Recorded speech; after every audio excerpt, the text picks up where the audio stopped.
చూస్తున్నాం. గాజుల Ramaram LN bar వద్ద నిన్న రాత్రి కాల్పులకు పాల్పడ్డ నరేష్ ఇంకా పరారీలోనే ఉన్నాడు. బార్లో రివాల్వర్తో గాల్లో 3 రౌండ్లు కాల్పులు జరిపాడు నరేష్. దీంతో బార్ సిబ్బంది భయంతో పరుగులు తీశారు.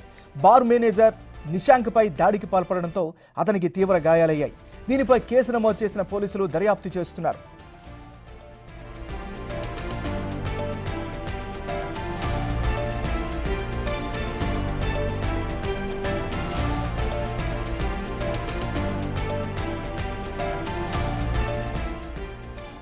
బుల్టెన్లో మనం బ్రేకింగ్ న్యూస్ చూస్తున్నాం. గాజుల రామారం ఎల్ఎన్ బార్ వద్ద నిన్న రాత్రి కాల్పులకు పాల్పడ్డ నరేష్ ఇంకా పరారీలోనే ఉన్నాడు. బార్లో రివాల్వర్తో గాల్లో 3 రౌండ్లు కాల్పులు జరిపాడు నరేష్. దీంతో బార్ సిబ్బంది భయంతో పరుగులు తీశారు. బార్ మేనేజర్ నిశాంక్పై దాడికి పాల్పడడంతో అతనికి తీవ్ర గాయాలయ్యాయి. దీనిపై కేసు నమోదు చేసిన పోలీసులు దర్యాప్తు చేస్తున్నారు. ఇక ఇదే అంశానికి సంబంధించి లేటెస్ట్ అప్డేట్స్ని మా రిపోర్టర్ సురేష్ అందిస్తారు. సురేష్. ఎంఎన్ఆర్ బుధవారం ఏదైతే అర్ధరాత్రి సమయంలో ఒక్కసారిగా ఇక్కడ కాల్పులు జరిగాయి. అయితే ప్రస్తుతం నేను ఉన్నటువంటి ఈ ఎల్ఎన్ బార్ అండ్ రెస్టారెంట్కి సంబంధించి పార్కింగ్ ఏరియా, ఈ పార్కింగ్లోనే బండిలో పెట్రోల్ చోరీ చేస్తున్న గౌతమ్ని ఒక్కసారిగా బార్లో సిబ్బంది ప్రశ్నించడంతోనే అతనితో వాగ్వివాదం దిగడం జరిగింది. ఆ తర్వాత కొద్దిసేపటి తర్వాత నరేష్ మరికొంతమంది 4 గ్యాంగ్ సభ్యులను పిలవడంతో ఈ బార్ నుంచి మొదట ఈ బార్కు సంబంధించి ఇక్కడ గొడవ జరిగింది.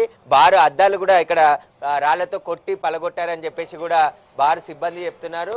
ఇందులో పనిచేసే క్యాషియర్కి సంబంధించి అతనిపై కూడా దాడికి ప్రయత్నించడంతో అందరూ ఎవరైతే ఉన్నారో ఇక్కడ పనిచేసే సిబ్బందితో పాటు వారందరికీ కూడా గాయాలయ్యాయని చెప్పేసి కూడా చెప్తున్నారు. అయితే ఆ తర్వాత గంట సేపటి తర్వాత కొద్దిసేపటికే నరేష్ మరో 4 మిత్రులు, వారి మిత్రులందరూ కూడా ఇక్కడికి వచ్చి దాడి చేసే ప్రయత్నం చేశారని చెప్పేసి కూడా చెప్తున్నారు. ఆ తర్వాత నరేష్ ఒక్కసారిగా కారులో నుంచి తన రివాల్వర్ తీసి మొదట గాల్లోకి కాల్పులు జరిపాడు. ఆ తర్వాత పూర్తిగా ఎవరైతే వీళ్ళు అడ్డుకుంటున్నారో వారిపైన కాల్పులు జరిపే ప్రయత్నం చేశారు. కానీ అవి పక్కకి వెళ్ళాయి. మొత్తం 4 రౌండ్ల కాల్పులు జరిపారని చెప్తున్నారు.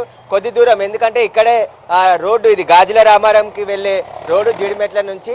ఇక్కడ తన గౌతమ్కి సంబంధించిన బండ్లో పెట్రోల్ అయిపోవడంతో ఇక్కడ బార్ దగ్గర ఉన్నటువంటి బండ్లో నుంచి పెట్రోల్ చోరీ చేసే ప్రయత్నం చేస్తుండగా మొదట గొడవ చెలరేగింది. ఆ తర్వాత నరేష్ వచ్చి ఫైరింగ్ చేశాడు.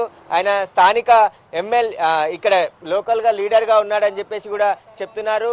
బీఆర్ఎస్లో యాక్టివ్గా తిరుగుతూ ఉంటాడని చెప్తున్నారు. కానీ 2 రోజులైంది ఘటన జరిగి. మొన్న రాత్రి కాల్పులు జరిగినప్పటికీ ఇప్పటికీ ఇంకా నరేష్ని పోలీసులు అరెస్ట్ చేయలేదు, ఇంకా చూపేలే, పరారీలో ఉన్నారని చెప్పేసి చెప్తున్నారు. కానీ ఇక్కడ గొడవ జరిగిన తర్వాత కాల్పులు జరిగాయని చెప్పేసి పోలీసులకి డయల్ 100 ద్వారా బార్ సిబ్బంది సమాచారం ఇవ్వడంతో పోలీసులు ఇక్కడికి చేరుకున్నారు. పెట్రోలింగ్ సిబ్బంది నరేష్తో పాటు మరో 4గురిని కూడా జిడిమెట్ల పోలీస్ స్టేషన్ తీసుకెళ్లారు. కానీ పోలీస్ స్టేషన్ ముందు కూడా గొడవ జరిగింది.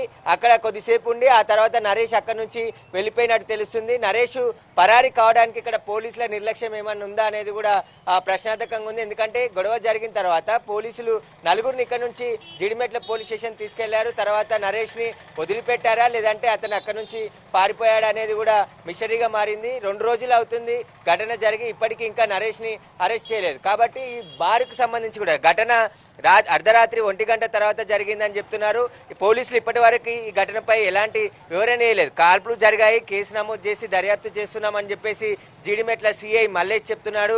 కానీ ఎవరు కాల్పులు జరిపారు, నరేషేనా లేదంటే మరోవరెవరైనా కాల్పులు జరిపారనే దానిపైన ఇంకా స్పష్టత లేదు. కాబట్టి కాల్పులు జరిగిన నరేష్ కోసం గాలిస్తున్నామని చెప్పేసి నిన్న జీడిమెట్ల సిఐ చెప్పడం జరిగింది. రాత్రి 1:30కు ఘటన జరిగిందని చెప్తున్నారు. అంటే బార్ ఎన్ని గంటల వరకు నడుస్తుంది, బార్ క్లోజ్ అయిన తర్వాత ఈ ఘటన జరిగిందా లేకుంటే ఎప్పుడు ఎన్ని గంటల సమయంలో ఈ ఘటన జరిగిందని దానిపైన కూడా పోలీసులు విచారణ జరుపుతున్నారు. ఆ బార్లో సీసీ ఫుటేజ్తో పాటు పక్కనే ఉన్నటువంటి స్టీల్ షాప్కి సంబంధించిన సీసీ ఫుటేజ్ కూడా రికార్డ్ అయ్యాయి. కాల్పులు జరిగే దృశ్యాలన్నీ కూడా అని చెప్పేసి ఇక్కడ ఉన్న బార్లో పనిచేసే సిబ్బంది చెప్తున్నారు. ఇక్కడ ఒక అతను ఉన్నాడు. ఒకసారి ఆ రోజు ఏం జరిగిందో తెలుసుకో. ఏం జరిగిందండి అసలు రాత్రి? రికార్డ్ అయిందంటే కదా, ఫైరింగ్ అయిందని తెలుసా?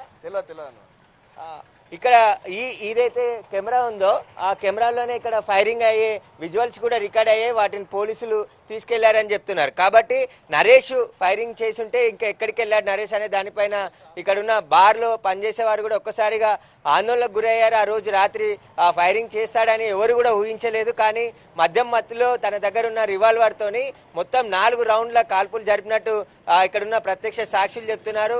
ఆ బార్లో పనిచేసే మేనేజర్ పైకి ఆ తార్ కారులో వచ్చారు. ఆ కార్ని కూడా పైకి తీసుకెళ్లే ప్రయత్నం నరేష్ చేసిండని చెప్పేసి ఇక్కడున్న బార్లో పనిచేసే సిబ్బంది చెప్తున్నారు. కాబట్టి ఆ నరేష్ కి గన్ ఎలా వచ్చింది, అది లైసెన్స్డ్ గన్నా లేదంటే ఎక్కడి నుంచి రివాల్వర్ తీసుకొచ్చారు, అంత డేర్గా ఇక్కడ కాల్పులు జరపడానికి గల కారణాలు ఏంటి, నరేష్ వెనకాల ఉన్న వ్యక్తులు ఎవరనే దానిపైన కూడా పోలీసులు విచారణ చేసి వారిని పట్టుకోవాలని చెప్పేసి బార్కు సంబంధించిన సిబ్బంది కూడా చెప్తున్నారు. MNR. Right, thank you Suresh.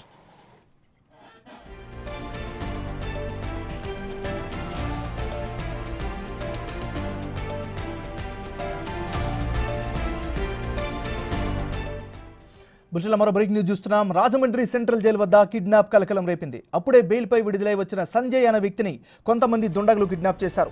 కారులో వచ్చిన 5 వ్యక్తులు ఒరిస్సాకి చెందిన వ్యాపారి సంజయ్ను ఎత్తుకెళ్లారు. ఆర్థిక లావాదేవీల కోణంలో కిడ్నాప్ చేసి ఉంటారని పోలీసులు అనుమానిస్తున్నారు. ఈ ఘటనపై పోలీసులు లోతైన దర్యాప్తు చేస్తున్నారు.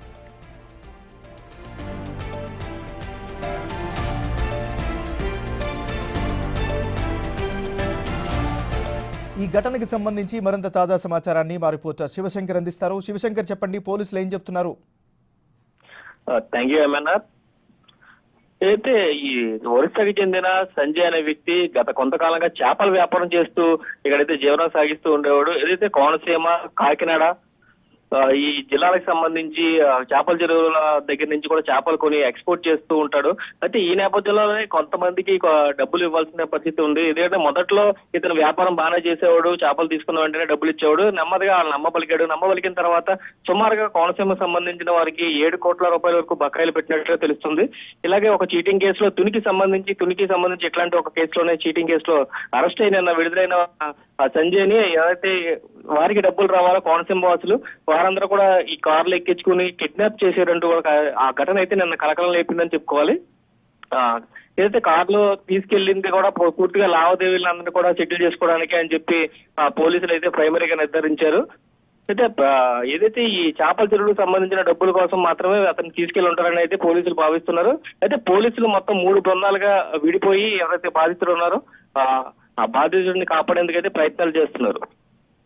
Right, thank you.